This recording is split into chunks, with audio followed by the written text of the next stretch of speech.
সুপ্রিয় ছাত্রছাত্রী, আজকের ক্লাসে আমরা ইংরেজি সেকেন্ড পেপারে কোশ্চেন নাম্বার 3 এই আইটেমটি নিয়ে আলোচনা করব।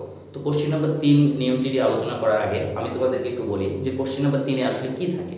কোশ্চেন নাম্বার 3 এ যে আইটেমটা সেটাকে বলা হচ্ছে ওয়ার্ড বা ফ্রেজ। এখানে বক্সের মধ্যে কিছু ওয়ার্ড বা কিছু ইডিওমেটিক ফ্রেজ দেওয়া থাকবে, সেই ফ্রেজগুলো দিয়ে নিচের সেন্টেন্সগুলো তোমাকে পূরণ করতে হবে। তো খুবই সহজ একটা আইটেম, এবং তোমরা যদি মন দিয়ে প্রথম থেকে ক্লাসটি দেখো তাহলে আমার মনে হয় এক নজরেই তোমাদের এই আইটেমটা একেবারেই পরিষ্কার হয়ে যাবে, এবং তুমি যে কোনো ক্ষেত্রে যে কোনোভাবে তুমি 5 মার্কসটা পাবেই, এটা নিশ্চিত। খুবই সহজ, আমি বারবার করে বলছি যে একটু মন দিয়ে দেখো তাহলে তোমাদের এই আইটেমটা একেবারেই সহজ হয়ে যাবে। তো দেখি যে কোশ্চেনে কিভাবে থাকে এবং আমাদেরকে আনসারগুলো কিভাবে করতে হবে। তো এইখানে তোমার লেখা থাকবে যে কমপ্লিট দ্য ফলোইং সেন্টেন্সেস, নিচের সেন্টেন্সগুলোকে পূরণ করো with the suitable words of phrases given in the box. অর্থাৎ বক্সে যে ওয়ার্ড বা ফ্রেজগুলো দেওয়া আছে সেগুলো দিয়ে নিচের সেন্টেন্সগুলোকে পূরণ করো। এখন দেখি যে কোন কোন ওয়ার্ডগুলো বা ফ্রেজগুলোকে আমাদের এই ক্ষেত্রে জেনে রাখা দরকার, যেগুলো আমাদের বক্সের মধ্যে দেওয়া থাকবে এবং ওগুলো দিয়ে আমাদেরকে পূরণ করতে হবে। সাধারণত খুব গুরুত্বপূর্ণ 10টাই সবসময়ের জন্য থাকে, এর বাইরে হয়তো 4-5টা থাকে, আমরা সেটা পরে আলোচনা করছি। একেবারে যে গুরুত্বপূর্ণ 10টা, যে 10টা সাধারণত থাকেই, সেই 10টা নিয়ে আমরা প্রথমে আলোচনা করব যে এই যে ওয়ার্ড বা ফ্রেজগুলো যে থাকে, এই ওয়ার্ড বা ফ্রেজগুলোকে কোনটাকে কোন ক্ষেত্রে কিভাবে ব্যবহার করতে হয় বা কোন সেন্টেন্সে কোন ফ্রেজটা বা ওয়ার্ডটা যাবে, সেই জিনিসগুলো নিয়ে আমরা আলোচনা করব। আগে আমরা দেখি যে এই 10টা কি কি। যেমন ধরো প্রথমটা দেয়ার থাকতে পারে, তারপরে হ্যাভ টু, হ্যাজ টু বা হ্যাড টু, তারপর was born, later on, what does look like, would rather, had better, what's it like, as soon as if বা as though, এরকম 10টা। এর বাইরে হয়তো আরো গোটা পাঁচেক আছে। তো আমরা সেই বিষয়গুলো নিয়ে যাওয়ার আগে আমি যেটা বলছি সেটা হচ্ছে এইভাবে তোমাকে এই বক্সের মধ্যে এই 10টা দেওয়া থাকবে আর নিচে তোমাকে সেন্টেন্স দেওয়া থাকবে। তো তোমার এই সেন্টেন্সগুলোর এই স্ট্রাকচারগুলোর বা ওয়ার্ড বা ফ্রেজগুলোর অর্থ জেনে কোন বাক্যটাতে এটা উপযুক্ত হচ্ছে সেই বাক্যটাতে তোমাকে ব্যবহার করতে হবে। যেমন দেয়ার শব্দটা আমরা কোথায় ব্যবহার করে থাকি? দেয়ার শব্দটা আমরা ব্যবহার করে থাকি, আমরা এবার একটা একটা করে আলোচনাটা শুরু করি। তো দেয়ার শব্দটা আমরা ব্যবহার করে থাকি সাধারণত বাক্যের শুরুতে। এইখানে এটাকে বলা হচ্ছে ইন্ট্রোডাক্টরি দেয়ার। এটাকে আমরা কি বলছি? Introductory there. তো স্ট্রাকচারটা কি হতে পারে? যেমন ধরো এখানে একটা গ্যাপ থাকবে, তারপরে তোমার এখানে বি ভার্ব থাকতে পারে, ভালো করে খেয়াল করো কথাটা, বি ভার্ব থাকতে পারে, অথবা এখানে লিভ বা লিভের থার্ড ফর্ম থাকতে পারে, লিভ। এরপরে তোমার এরকম ভাবে অংশটা চলে যাবে। তো আমরা জানি যে কোথাও কোনো কিছু থাকা বা কারো সম্পর্কে কোনো কিছু, কোথাও কোনো কিছু বলার বিষয়ে দেয়ার শব্দটাকে ব্যবহার করা হয়। তোমার সেন্টেন্সগুলো থাকবে এরকম, যেমন ধরো এখানে হয়তো আছে dash is a high school in our locality. অথবা তোমার আর একটা বাক্য আছে dash lived a poor man. মনে করো এরকম কোনো বাক্য দেওয়া আছে। তাহলে আমাদেরকে বুঝতে হবে যে আমাদের যে 10টা আমরা স্ট্রাকচার দেখলাম বা 10টা স্ট্রাকচার যে আলোচনা করলাম, এই 10টা স্ট্রাকচারের মধ্যে কোন শব্দটা বা কোন ওয়ার্ডটা বা ফ্রেজটা আমাদের এখানে অ্যাপ্রোপ্রিয়েট হবে। তো আমরা দেখছি যে দেয়ারটা সাধারণত সেন্টেন্সের শুরুতে ব্যবহার হয়, এবং দেয়ারটা তখনই ব্যবহার হয় যখন আমরা দেখব যে গ্যাপের পরে একটা বি ভার্ব বা একটা লিভ শব্দ থাকবে। ভালো করে খেয়াল করো, একটা বি ভার্ব থাকবে অথবা একটা লিভ শব্দ থাকবে। তো আমরা দেখলাম যে এখানে কি আছে? বি ভার্ব আছে ইজ, এবং আমরা এটাও বলছি যে কোথাও কোনো কিছু থাকার বিষয় যখন বলবে তখন দেয়ার শব্দটা আসে। আবার এখানেও দেখছি আমরা লিভড আছে। তাহলে আমরা এখানে কি লিখবো? There is a high school, আর এখানে লিখবো কি? There lived a poor man. এরপরে আমরা দেখি যে পরেরটাতে কি আছে। তো এইবার দেখো আমরা পরেরটা নিয়ে আলোচনা করি। পরেরটাতে হ্যাভ টু, হ্যাজ টু, এবং যদি সেটা টেন্সের পাস্টে যায় তাহলে আমরা হ্যাড টু ব্যবহার করবো। এবং এটার মিনিং আমরা কি বলছি? বাধ্যকতা। অর্থাৎ যখন তোমাকে কোনো কিছু করতে বলা হবে, যখন তোমাকে কোনো কিছু করার জন্য বাধ্য করা হবে বা করতে হবে এরকম টাইপের যখন বলতে হবে, তখন আমরা এই স্ট্রাকচারটা ব্যবহার করব। সেটা কীরকম? যেমন ধরো এখানে হয়তো দেখা আছে you dash go home so. এখন এখানে আমাদের অপশনগুলোর মধ্যে অনেকগুলো অপশন আছে। তো আমরা দেখব যে এই হ্যাভ টু বা হ্যাজ টু বা হ্যাড টু এটা বাধ্যবাধকতা বোঝাচ্ছে বা করতে হবে, খেতে হবে, যেতে হবে এই টাইপের দিচ্ছে। তাহলে আমরা কি লিখবো? You have to go home, তোমাকে বাড়ি যেতে হবে। এবং আমরা খেয়াল করে দেখব যে হ্যাভ টু বা হ্যাজ টু বা হ্যাড টু যেটাই থাকুক না কেন সেটার পরে একটা বেস ফর্ম থাকবে, ভার্বের বেস ফর্ম থাকবে। তো আমরা দেখলাম যে have to, has to, had to এটা বাধ্যবাধকতা বোঝানোর ক্ষেত্রে এই স্ট্রাকচারটা আমরা ব্যবহার করব যে যেটাতে আমাদের বাধ্যবাধকতা বোঝাচ্ছে এবং এরপরে ভার্বের একটা বেস ফর্ম থাকবে। এবার দেখো পরেরটাতে বলতেছে কি ওয়াজ বর্ন। তো পরেরটা ওয়াজ বর্ন মানে হচ্ছে জন্মগ্রহণ করেছিল। তো এইটা আমরা সবাই জানি যে যদি কোনো সেন্টেন্সের মধ্যে কোনো একটা সাল, কোনো একটা স্থান বা ব্যক্তি সম্পর্কে বলা থাকে তাহলে সেই ক্ষেত্রে আমরা ওয়াজ বর্ন লিখব।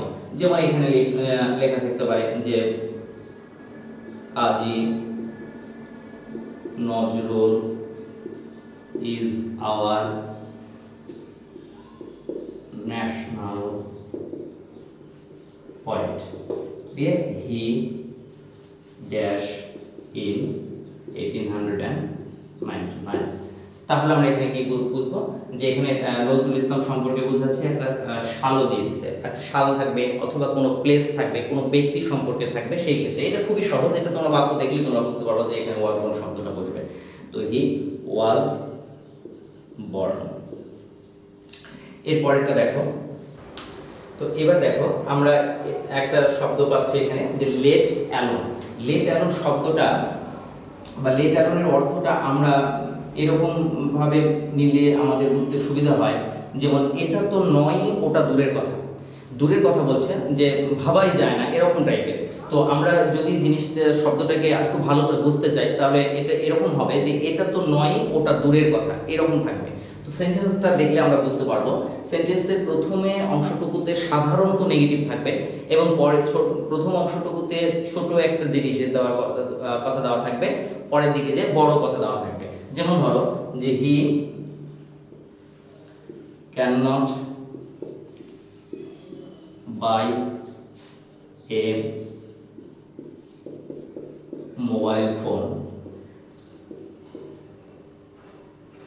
ড্যাশ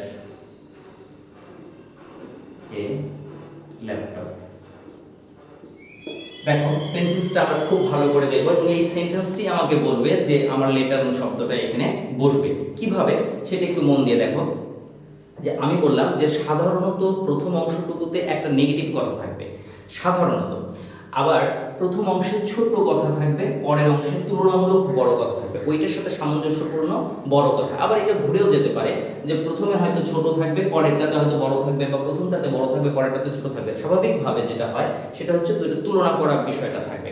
এবং এইটার পরে দেখবে যে বিষয়টার কথা বলা হচ্ছে তারপরে একটা কমার পরে একটা গ্যাপ থাকবে। তো তুমি অনেকগুলো বিষয় এখান থেকে বুঝতে পারছো। এখানে একটা কোনো বিষয় তুলনামূলক একটা কোনো শব্দ থাকবে, তারপরে একটা কমা থাকবে, পরে গ্যাপটা থাকবে এবং প্রথম দিকে নেগেটিভ থাকবে। আমরা বাংলাটা দেখি তাহলে আরো একটু স্পষ্ট করে বুঝতে পারবো। He can not buy a mobile phone, সে একটা মোবাইল ফোনই কিনতে পারে না, ড্যাশ এ ল্যাপটপ, ল্যাপটপ তো দূরের কথা। তাহলে এখানে কি বসছে?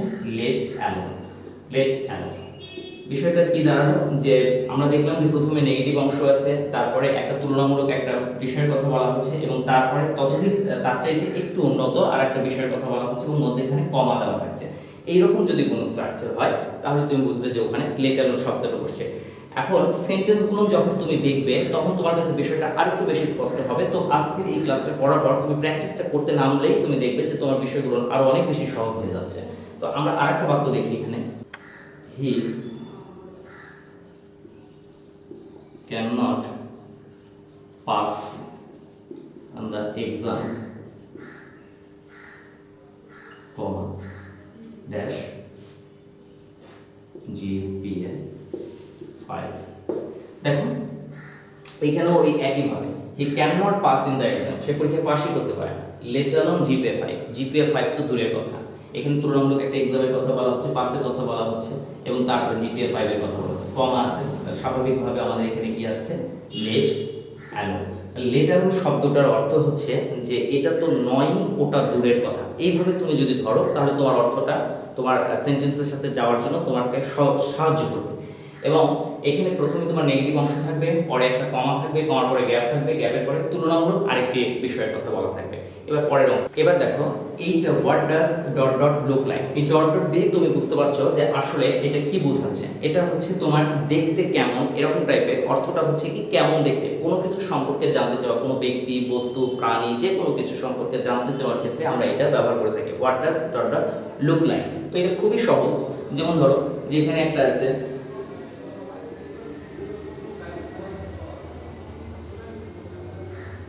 এরকম ভাবেও তোমার থাকতে পারে, অথবা এখানে ডাজ দেওয়া থাকতে পারে, এখানে তোমার লুক দেওয়া থাকতে পারে, তোমাকে বাকি অংশটুকু বসাতে হবে। তো তোমার বিষয়টা হচ্ছে কি দেখো যে হোয়াট ডাজ একটা শব্দ থাকবে, তবে একটা শব্দ থাকবে, শব্দের পরে আবার গ্যাপ থাকবে, অর্থাৎ তোমার যেটা বলতেছে যে ওয়ার্ডটা দেওয়া থাকবে, একটা ওয়ার্ড দেওয়া থাকবে, ওয়ার্ডের দুই পাশেই গ্যাপ থাকবে এবং শেষে তোমার প্রশ্নবোধক চিহ্ন থাকবে।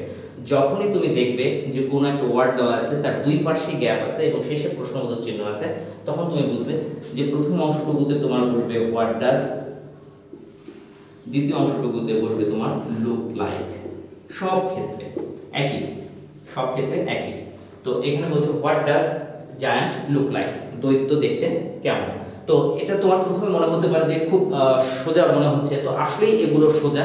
যে তুমি যদি একটু মন দিয়ে দেখো এবং এটা দেখার পর তুমি যদি প্র্যাকটিসে নেমে যাও, তুমি যদি এক্সারসাইজ শুরু করে দাও, তো তুমি দেখবে যে এটা তোমার আর কোনো সমস্যা হচ্ছে না, তোমার সবগুলো খুব সুন্দর করে হচ্ছে। খুব সহজ একটা নিয়ম। এবং আমি আবারও বলছি যে এরকম ভাবে একটা ওয়ার্ড দেওয়া থাকবে, ওয়ার্ডের দুই পাশে গ্যাপ থাকবে এবং শেষে গিয়ে একটা প্রশ্নবোধক চিহ্ন থাকবে। তখন তুমি বুঝবে যে এই গ্যাপের প্রথম অংশে এটা বসবে, দ্বিতীয় অংশে ওইটা বসবে, এবং এটার মিনিং দাঁড়াচ্ছে দেখতে কেমন।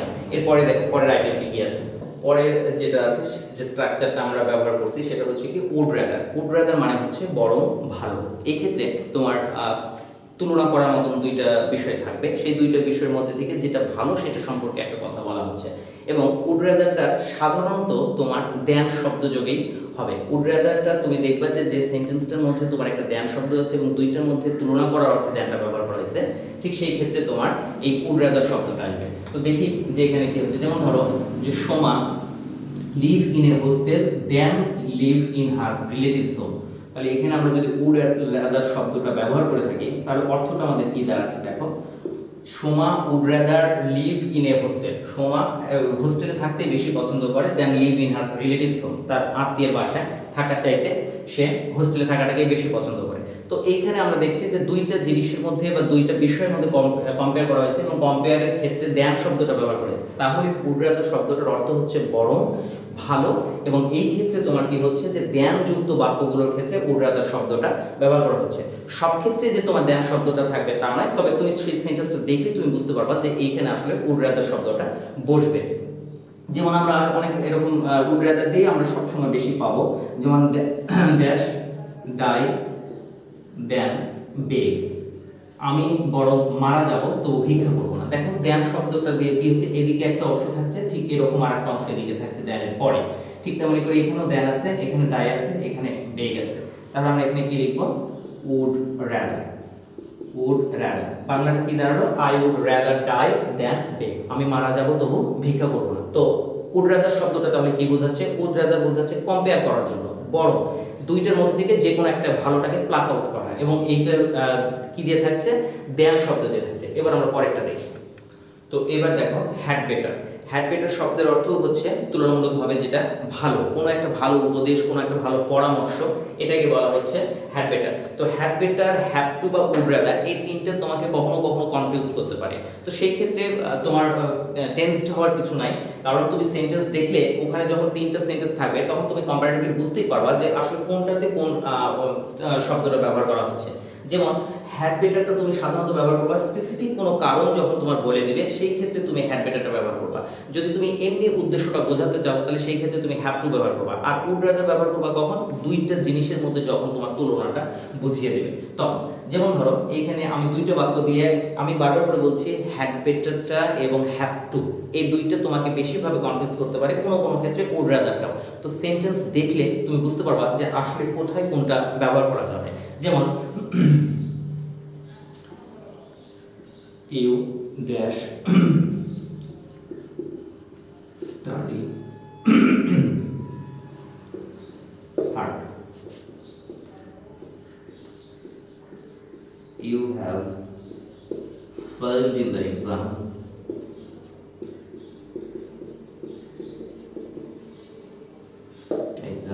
you dash study hard. দেখো এখন তোমার মনে হতে পারে যে হ্যাড বেটার আছে, আবার এখানে হ্যাভ টু আছে, তুমি দুইটাই এখানে ব্যবহার করতে পারো।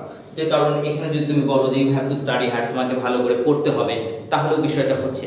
কিন্তু হ্যাড বেটার এবং হ্যাভ টু যখনই থাকবে, ঠিক সেই ক্ষেত্রে তুমি খেয়াল রাখবে যে যেইটাতে স্পেসিফিক যদি কোনো কারণ দেখানো হয়ে থাকে, তাহলে সেই ক্ষেত্রে তুমি হ্যাড বেটারটা দেবা, যে তোমার এটা হয়ে গেছে তাহলে তোমার এটা করা বরং ভালো। আর অন্য ক্ষেত্রে হলে কি করবে, তুমি হ্যাভ টু বা হ্যাজ টু বা হ্যাড টু এইটা তুমি ব্যবহার করবে। যেমন ধরো you have to study hard, এটাকে তুমি হুট করে তো তুমি বলতে পারো না যে তোমার বরং পড়াই ভালো, তোমার অনেক পড়া ভালো। তো এটা তুমি কখন বলবা, যখন বলবা যে তুমি যখন কোনো একটা কারণ দেখতে পাচ্ছ বা কোনো একটা কারণ তোমার সামনে আসছে, তখন তুমি বলতে পারছো যে তোমার পড়া ভালো। যেমন ধরো you have failed in the exam, তুমি পরীক্ষায় ফেল করেছো। ইউ ড্যাশ স্টাডি হার্ড, তোমার বেশি পড়াশোনা করাই ভালো। এই ক্ষেত্রে তোমার একটা হ্যাড বেটার শব্দটা এখানে তুমি ব্যবহার করতে পারছো, হ্যাড বেটার। আবার প্রথমটাতে তুমি কি লিখছো, ইউ হ্যাভ টু। তাহলে যে কনফিউশনটা অনেক সময় স্টুডেন্টদের মধ্যে হয় হ্যাভ বেটার এবং হ্যাভ টু নিয়ে, তো সেই ক্ষেত্রে দেখা যাচ্ছে যে হ্যাভ টুটা আমরা যে কোনো জায়গাতে ব্যবহার করতে পারি, কারণ এটা করতে হবে, খেতে হবে, এরকম বোঝাচ্ছে। আর যদি আমরা স্পেসিফিক কোনো কারণ পেয়ে যাই, যে একটা কারণ আমাকে দিয়ে দিচ্ছে যে ঠিক এইরকম একটা কারণ, যেমন you feel sick, you dash go to doctor, তাহলে এই ক্ষেত্রে দেখা যাচ্ছে যে তুমি অসুস্থ বোধ করছো, তোমার বরং ডাক্তারের কাছে যাওয়াই ভালো, কারণ এখানে আমাকে একটা কজ বলে দিচ্ছে যে আমি অসুস্থ, এই কারণে এখানে হ্যাড বেটার। তাহলে বিষয়টা হচ্ছে যে যদি কোনো অর্থ যদি তোমার স্পেসিফিকভাবে দেওয়া থাকে কোনো একটা কারণ, তাহলে সেইখানে আমরা দেবো হ্যাড বেটার। আর যদি আমরা সেরকমটা না পাই, তাহলে আমরা লিখবো হ্যাভ টু বা হ্যাজ টু, এইটা। এবার দেখো পরেরটা। এবার দেখো আমরা what's it like, what does dot dot look like আমরা যেটা করেছি, সেইটারও যে অর্থ, সেটাও যেভাবে অর্থ প্রদান করে থাকে একটা বাক্যে, ঠিক এইটাও তোমাকে একইভাবে অর্থ প্রদান করে থাকবে। তাহলে ডিফারেন্সটা কোথায়, কোথায় আমরা what does dot dot look like লিখবো আর কোথায় আমরা হোয়াট ইজ ইট লাইক লিখবো, এইটার একটা সিম্পল একটা চেঞ্জ আছে, স্ট্রাকচারাল যে পরিবর্তনটা। যেমন ধরো এখানে আছে dash a peacock dash dash swimming in the sea. আমার মনে হয় যে তোমরা নিজেরাই বুঝতে পারছো যে আসলে কোথায় কোনটা বসবে। যেমন ধরো যে হোয়াট ডাজ, আমরা একটু আগে শিখলাম যে একটা স্ট্রাকচার থাকবে, হোয়াট ডাজ, তারপরে কিছু অর্থ দেওয়া থাকবে, কিছু ওয়ার্ড দেওয়া থাকবে, তারপরে আমাদের এখানে বসবে লুক লাইক এবং শেষে প্রশ্নবোধক চিহ্ন।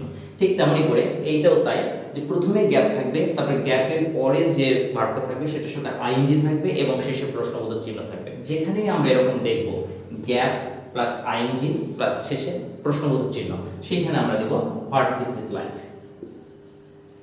হোয়াটস ইট লাইক। তাহলে আমরা দেখলাম যে দুইটা একই অর্থ দিচ্ছে, কিন্তু স্ট্রাকচারাল ভাবে দুইটা ভিন্নভাবে ব্যবহার হচ্ছে। একটা তোমার যখন আমরা গ্যাপের পরে আইএনজি পাচ্ছি এবং শেষে প্রশ্নবোধক চিহ্ন পেলে আমরা হোয়াটস ইট লাইক লিখছি, আর যদি আমরা শুধুমাত্র ওয়ার্ড পাই এবং দুই ধারে যখন আমরা গ্যাপ পাচ্ছি, তখন আমরা হোয়াট ডাজ লুক লাইক লিখছি।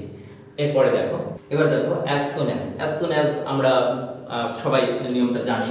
অ্যাজ সুন অ্যাজ শব্দের অর্থ হচ্ছে যেই মাত্র। অ্যাজ সুন অ্যাজটা আমরা কোথায় ব্যবহার করে থাকি, অ্যাজ সুন অ্যাজটা আমরা সেন্টেন্সের প্রথমে ব্যবহৃত হতে পারে, সেন্টেন্সের মধ্যেখানে ব্যবহৃত হতে পারে, কিন্তু দুইটা ফার্স্ট টেন্স থাকবে কমা দিয়ে, বা দুইটা সেন্টেন্স থাকবে কমা দিয়ে। যেমন মাদার হার্ড দ্য নিউজ, মা খবরটি শুনলেন, শি ক্রাইড লাউডলি, তিনি জোরে কেঁদে উঠলেন। তাহলে এখানে যেই মাত্র, তো সাধারণত এইটা আমরা প্রথমেই ব্যবহার করে থাকি, এই শব্দটা আমাদের প্রথমেই ব্যবহার হয়ে থাকে। দুইটা সেন্টেন্স থাকবে, ফুল সেন্টেন্স থাকবে, দুইটা কমা দেওয়া থাকবে। প্রথমটা থাকার পরে গ্যাপ থাকতে পারে, তারপরে হয়তো আরেকটা ফুল সেন্টেন্স থাকবে। তো আমরা যখনই কোনো একটা সেন্টেন্স কোনো একটা নাম্বারে যখন আমরা দেখব 3 নম্বরের ক্ষেত্রে যে একটা ফুল সেন্টেন্স আছে, তারপরে কমা আছে এবং আবার একটা ফুল সেন্টেন্স আছে, তাহলে আমাদের মধ্যেখানে আমাদের অ্যাজ সুন অ্যাজ বসবে। ঠিক তেমনি করে আমরা যদি প্রথমেই একটা গ্যাপ দেখি এবং দুইটা সেন্টেন্স কমা দিয়ে পরপর লেখা দেখি, তাহলে আমরা বুঝবো অ্যাজ সুন অ্যাজ বসবে। যেমন এখানে একটা দেওয়া আছে, দিয়ে আমাদের কমা দেওয়া আছে, দিয়ে আমাদের এটা এরকম থাকতে পারে। তো mother hard the news, she cried loudly, দিয়ে হয়তো গ্যাপ দেওয়া আছে, দিয়ে হয়তো মাদার হার্ড দ্য নিউজ। তাহলে she cried loudly as soon as mother hard the news. এইভাবে প্রথমে আমরা এই শব্দটাকে ব্যবহার করতে পারি। তো আমরা অ্যাজ সুন অ্যাজ শব্দের অর্থ যেটা দেখলাম সেটা হচ্ছে যেই মাত্র। যেই মাত্রটা আমরা কখন ব্যবহার করছি? যখন দুটো সেন্টেন্স কমা দিয়ে পরপর বসছে তখন আমরা এখানে অ্যাজ সুন অ্যাজ শব্দটাকে ব্যবহার করছি। এবার পরেরটা দেখো, পরেরটা অ্যাজ ইফ বা অ্যাজ দো। অ্যাজ ইফ বা অ্যাজ দো দুইটা একই অর্থ দেয়। এটা আমরা সাধারণভাবে ধরতে পারি যেন, অথবা এটাকে যদি আমরা আমাদের বোঝার মতন করে নিই তাহলে এটা হতে পারে এমনভাবে যেন। অর্থাৎ আমি যদি মনে করি যে বাংলাটাকে আমি আমার মতন করে বুঝবো, তাহলে কোনো কোনো ক্ষেত্রে আমাকে আমার মতো করে অর্থটা করে নিতে হতে পারে। যেমন অ্যাজ ইফ বা অ্যাজ দো, যেন, কিন্তু এই যেন দিয়ে স্পষ্টভাবে বিষয়টা বোঝা যায় না। তো তখন তুমি কি করবে? তুমি বাংলাটা নেবে এমনভাবে যেন। যেমন কি, হি অলওয়েজ অ্যাক্টস, সে সবসময় ব্যবহার করে এমনভাবে যেন হি ওয়াজ স্মার্টার দ্যান এভরিওয়ান। এখানে অ্যাজ ইফ তোমার স্ট্রাকচারে থাকতে পারে, বক্সের মধ্যে অ্যাজ দো থাকতে পারে, যেটা থাকবে সেটাই তোমাকে লিখতে হবে, দুটোর মধ্যে কোনোই পার্থক্য নেই। তো এখন তুমি জানো যে সাধারণত অ্যাজ ইফ বা অ্যাজ দো কোথায় বসে? প্রথম অংশটুকু যদি প্রেজেন্ট টেন্স হয়, পরের অংশটুকু পাস্ট টেন্স যাবে, প্রথম অংশটুকু যদি পাস্ট টেন্স হয়, পরের অংশটুকু পাস্ট পারফেক্টে যাবে। তো তুমি এইভাবে খেয়াল করবা এবং যেন শব্দটা দিয়ে মিলছে কিনা সেটা তুমি দেখবা। তাহলে এখানে বলবে কি, অ্যাজ ইফ বা অ্যাজ দো, অ্যাজ ইফ বা অ্যাজ দো। তো বিষয়টা হচ্ছে যে কোনো কোনো সময় তোমার কাছে একটু কনফিউশন মনে হতে পারে যে বিষয়টা আরো একটু স্পষ্ট, আর একটু বেটার। তো এইটা হবে কখন? যখন তুমি কোনো এক্সারসাইজটা করতে বসবা, তখন দেখবা যে তুমি যে নিয়মগুলো শিখছো সেটা একটা একটা করে বসাতে বসাতে তোমার ধারণাটা একেবারে পরিষ্কার হয়ে যাবে। যেমন আমি এখানে বললাম যে অ্যাজ ইফ বা অ্যাজ দো, এটার মানে হচ্ছে যেন। এটা কি করছে? এইটা তোমার প্রথম অংশটুকুতে যদি পাস্ট টেন্স থাকছে, পরের অংশটুকুতে পাস্ট পারফেক্ট হচ্ছে। প্রথম অংশটুকুতে যখন প্রেজেন্ট টেন্স থাকছে, পরের অংশটুকুতে তোমার পাস্ট হচ্ছে। এবং এই ক্ষেত্রে তোমাকে কি করতে হবে? অ্যাজ ইফ বা অ্যাজ দো শব্দের অর্থ হচ্ছে যেন, এটা দেখতে হবে।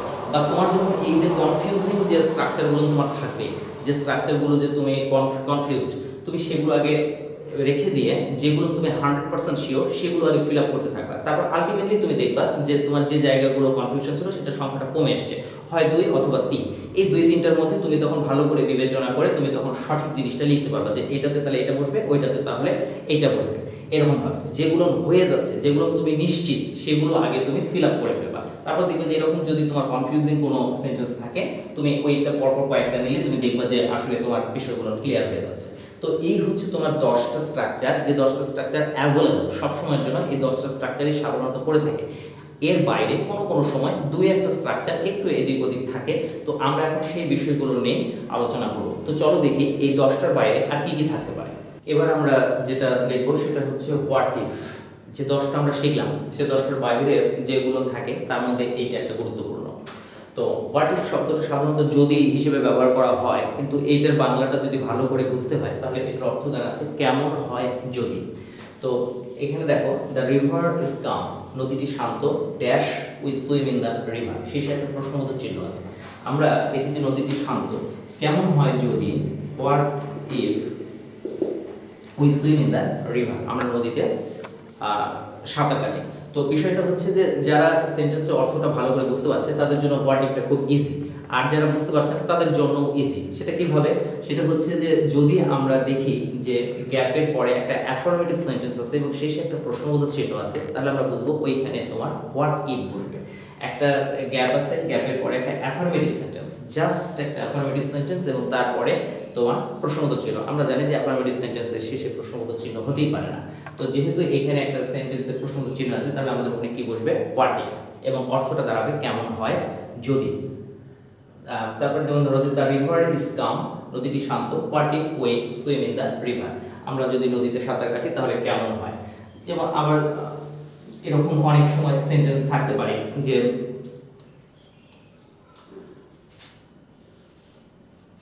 ড্যাশ উই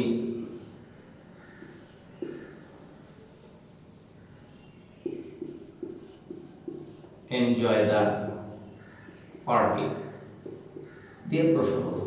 আমরা যদি পার্টিটা খুবই সিম্পল একটা sentence, we enjoy the party দিয়ে প্রশ্নবোধক, তাহলে তুমি বুঝবে কি যে এখানে আসলে হোয়াট ইফ বসছে। অর্থাৎ আমি যেটা বোঝাতে চাচ্ছি সেটা হচ্ছে এইটা, যে যখনই তুমি দেখবে গ্যাপ আছে এবং গ্যাপের পরে সাধারণ একটা সেন্টেন্স আছে এবং শেষে প্রশ্নবোধক চিহ্ন আছে, তখন তুমি বুঝবে ওখানে হোয়াট ইফ বসবে। এবার পরেরটা দেখো, অনেক সময় লেস্ট যেটা, সেটাও তোমার অনেক সময় থাকতে পারে। লেস্ট শব্দের অর্থ হচ্ছে যাতে না। তো লেস্ট শব্দটা যদি থাকে তাহলে আমরা কিভাবে বুঝবো? যেমন read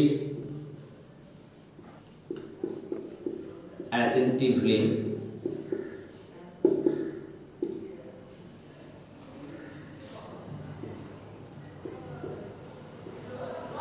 should fail in the exam. তো রিড অ্যাটেন্টিভলি, মনোযোগ সহকারে পড়ো। লেস্ট যাতে না, you should fail in the exam. তো আমরা এখানে কি লিখবো? লেস্ট। লেস্ট শব্দটা দিয়ে বোঝাচ্ছে যাতে না, এবং আমরা যদি গ্যাপের পরে সাবজেক্ট শুড এরকম পাই তাহলে আমরা বুঝবো যে শুড অথবা মাইটও পেতে পারি। তো বেশিরভাগ ক্ষেত্রে শুড দেওয়া থাকে। তো এই ধরনের এইসব ক্ষেত্রে আমরা লিখবো হচ্ছে লেস্ট। আবার তোমার অন্য একটা বিষয় থাকতে পারে। এবার দেখো, no sooner had. No sooner হ্যাডও কখনো কখনো তোমার থাকতে পারে। তো নো সুনার হ্যাড এটার মানে হচ্ছে কি, করতে না করতেই, যেতে না যেতেই, খেতে না খেতেই, এইরকম। তো নো সুনার হ্যাডের ফাংশনটা কি? নো সুনার হ্যাডের ফাংশনটা আমরা কমপ্লিটিং সেন্টেন্সে যখন আলোচনাগুলো করেছি, কমপ্লিটিং সেন্টেন্সের যে ক্লাসগুলো আছে সেইখানে এগুলো ডিটেলভাবে বলা আছে। তো আমি সাধারণভাবে বলে দিচ্ছি সেটা হচ্ছে যে যখন আমরা দেখব যে আমাদের গ্যাপের পরে একটা ফার্স্ট পার্টিসিপল ফর্ম আছে এবং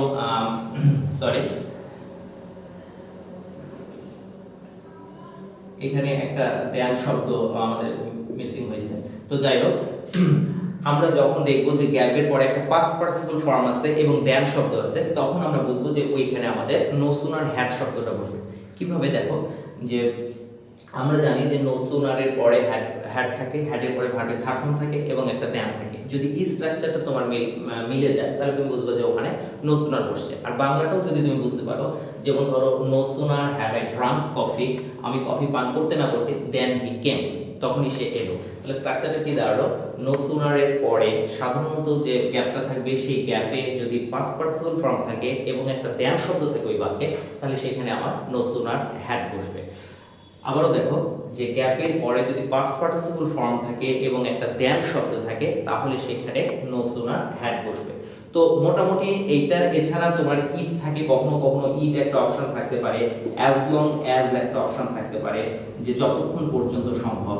এই মোট তোমার 15টা অপশন। এই 15টা স্ট্রাকচার যদি তুমি ভালো মতো তোমার নিয়ন্ত্রণের মধ্যে রাখতে পারো তাহলে তোমার এই 3 নম্বর কোশ্চেনটা একেবারে তোমার কাছে সহজ হয়ে যাবে।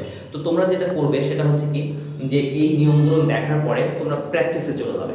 প্র্যাকটিসটা করতে গেলে হয়তো দেখা যাচ্ছে যে নিয়মটা জানার পরে তোমার মাথার মধ্যে খুব বেশিভাবে, খুব পারফেক্টভাবে তোমার মধ্যে ঢোকেনি, কিন্তু তুমি যখন ওই সেন্টেন্সগুলো নিয়ে কাজ করতে শুরু করবে তখন দেখবে সহজভাবে, সাবলীলভাবে তোমার প্রত্যেকটা বিষয় একটা একটা করে হয়ে যাচ্ছে। তো আমরা আগামী দিন এইটার একটা প্র্যাকটিস আমরা এখানে দিয়ে দিব এবং আমরা চাইবো যে এটার নেক্সট আলোচনাটা তোমাদের পরবর্তীতে এইখান থেকে একটা আলোচনা করে তোমরা আনসারগুলো তৈরি করো। তো আজকে এই পর্যন্তই। আগামী দিন অন্য কোনো ক্লাসে অন্য কোনো বিষয়